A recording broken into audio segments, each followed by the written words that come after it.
如何，即摆大家用水要尽量较省咧。但是这个防疫的期间，要省水，搁要来防疫，是要安怎来兼顾咧？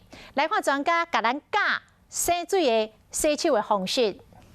要怎么样兼顾省水还要防疫呢？洗手的时候，第一步就是要先将这个水转小。洗手的时，水免开伤大缸，同款会使洗清气，铺嘛免抹伤济。缺水的时候，想要手部消毒，也有比较省水的方式。三面桶的水，其中一个透漂白的水，先浸头一个清水，将这头粉洗掉，再搁浸泡过这个漂白的水。 再来第三桶是将这个漂白水洗掉，安尼就会使做好消毒。无水的时，用酒精型打洗手嘛有效。防疫期间摒出来省水嘛有撇步。拖完地还是洗完这个厕所的一个水的话，我们就是再把它拿去做一个景观的一个浇花。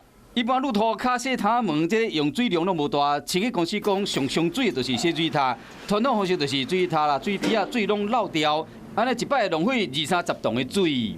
我水塔的水，我前一天晚上就去关水，我让住户的正常使用。我先来洗水塔，再来洗蓄水池。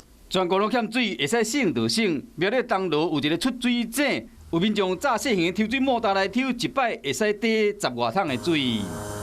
很甘甜啊！我们从小到大都喝这边的水，很明显的比较少。 因为最近较无雨，民众拢来这卡水，水强要卡了去啊，水位剩差不多15公分悬。环保局讲，虽然6月时检验过山泉水嘛有符合标准，也毋过上好是行过才啉较安全。